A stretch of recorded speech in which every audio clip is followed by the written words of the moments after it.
আমাদের ছোট ছোট ছেলে মেয়েদেরকে যারা খুন করেছে সেই খুনের আমরা বদলা নিতে চাই না, বাট যারা এটা করেছে তাদের সবাইকে বিচারের সম্মুখীন আনতে হবে। আমাদের শত্রু কিন্তু বসে নেই, তার অনেক টাকা, সে যে পরিমাণ টাকা চুরি করেছে সেই টাকা বাইরে নিয়ে গেছে এবং ওই টাকা দিয়ে সে আবার সারা পৃথিবীতে তার যারা ডায়াসপোরা মেম্বার আছে তাদেরকে দিয়ে সে ক্যাম্পেইনে নেমেছে। এখানেও তার ছানাপোনারা আছেন, তারাও হয়তোবা সেই টাকার অনেক ভাগ পাচ্ছেন, তারাও এই নতুন করে নিউ ন্যারেটিভ তৈরি করার চেষ্টা করছেন।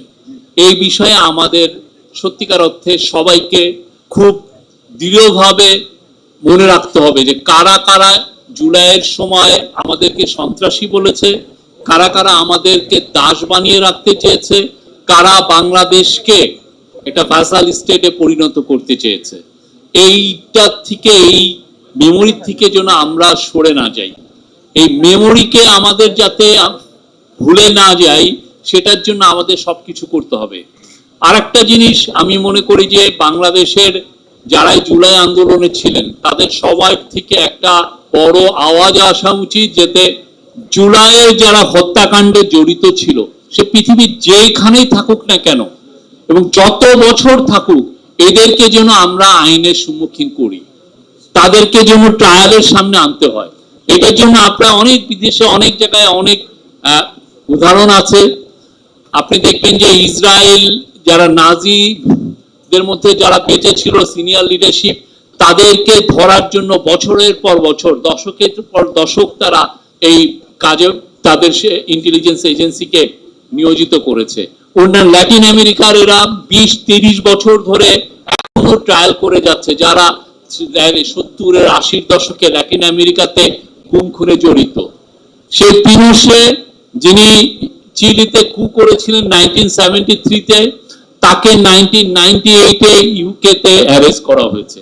আমরা যেন এই জায়গা থেকে ভুলে না যে আমার মনে হয় যে খুব ভালো একটা ইনভেস্টিগেটিভ এজেন্সি থাকা উচিত, আমাদের দূতাবাসগুলোতে আরো শক্তিশালী করা উচিত, যাতে যারা যেই জায়গায় আছে এই লোকগুলো যারা এই খুনে জড়িত ছিল বা খুনিদেরকে যারা ফান্ডিং করেছে তাদেরকে যেন প্রত্যেককে চিহ্নিত করি কোথায় আছে তারা, এবং তাদেরকে ফিরিয়ে আনার জন্য সবচেয়ে বেশি আমাদের ফোকাস এখানে দেওয়া উচিত। আমি আর গভর্নমেন্টের কাছে আশা করব যে এই বিষয়ে যদি ডেডিকেটেড কোনো এজেন্সি তৈরি করা যায় সেটা আরো ভালো।